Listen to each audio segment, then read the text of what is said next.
In the forsaken ruins of a once thriving city, a lone survivor named Emily wandered through the desolation.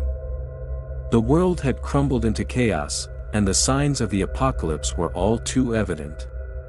Emily clutched a tattered Bible to her chest, seeking solace in its words as she navigated the post-apocalyptic nightmare. The skies were ablaze with fiery meteors, hurtling toward Earth with an eerie precision that defied explanation. The ground quaked beneath her feet, and the air was thick with a sickly, acrid stench. She had always been a woman of faith, but even she couldn't deny that these events seemed to mirror the prophecies of the Book of Revelation. As Emily wandered through the ruined streets, she encountered other survivors, their faces etched with fear and despair. They spoke in hushed tones of the four horsemen, who were said to ride forth as harbingers of doom. War, famine, pestilence, and death stalked the land, leaving devastation in their wake. Emily couldn't shake the feeling that she was being watched, that some malevolent force was tracking her every move. She sought refuge in a dilapidated church, its once holy halls now a sanctuary for the desperate and the damned. Inside, the church was bathed in an eerie, otherworldly light. Stained glass windows depicted scenes of biblical devastation, their colors muted by the apocalyptic gloom. The altar was adorned with a crucifix, but the figure of Jesus seemed to weep tears of blood. As Emily knelt in prayer, the congregation around her grew increasingly frantic. The storm outside raged on, and the meteors continued to rain down, their impact shaking the very foundations of the church. It was as if the heavens themselves were in turmoil.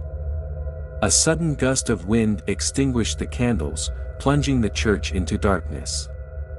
Emily's heart pounded in her chest as she heard a voice, a sinister whisper that seemed to come from all directions. "Emily," it hissed, "you are chosen." The congregation fell silent, their faces contorted in fear. Emily clutched her Bible, her faith her only anchor in this nightmarish reality. She whispered a prayer for strength, for guidance, but the voice continued, growing louder and more malevolent. "You cannot escape your fate, Emily," it taunted. "You are the key to the end times, the catalyst for the final judgment." Emily's mind reeled. She had always believed in the power of faith, but now, faced with the terrifying reality of the apocalypse, her faith was tested as never before. She had read the Book of Revelation, had heard the stories of the devil's rise to power, but she had never imagined herself as a central figure in this nightmarish drama. The voice grew more insistent, its words a cacophony of despair and temptation. It promised her power, salvation, if only she would forsake her faith and embrace the darkness. Emily clung to her Bible, tears streaming down her face, as she resisted the devil's seductive whispers. Outside, the meteors fell with increasing intensity, and the church trembled as if the very earth were in agony. The congregation wailed in despair, their souls tormented by the unfolding apocalypse.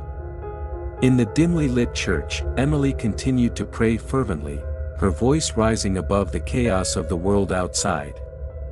The congregation joined her, their voices united in a desperate plea for salvation. The malevolent voice that had haunted them grew weaker. And for a moment, it seemed as though their faith might triumph over the darkness.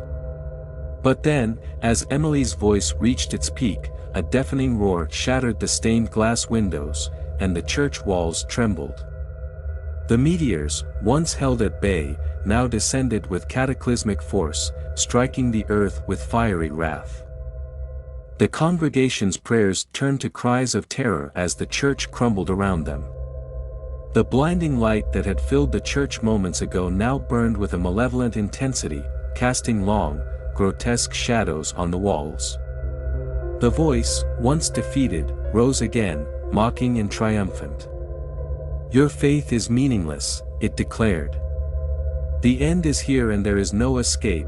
As the world outside disintegrated into chaos, the church was consumed by flames and darkness. Emily clung to her Bible, her faith unshaken, even as the church collapsed around her. The malevolent presence closed in, its laughter echoing in her ears. In those final moments, Emily was consumed by despair. Her faith offering no protection from the horrors of the apocalypse. The devil's whispers grew louder, drowning out her prayers, and as the church crumbled into nothingness, Emily was swallowed by the abyss. The world had ended in fire and darkness, and Emily's faith had led her not to salvation but to a fate far worse than she could have ever imagined. In the end, the book of Revelation had proven true, and the devil had emerged victorious, his reign of terror unchallenged. The survivors, who had briefly found hope in Emily's words, were left to face an eternity of torment, their souls forever trapped in a nightmarish apocalypse from which there was no escape. The world had succumbed to the malevolent forces of darkness. And Emily's faith had led her, and all who had followed her, to a horrifying and morbid end.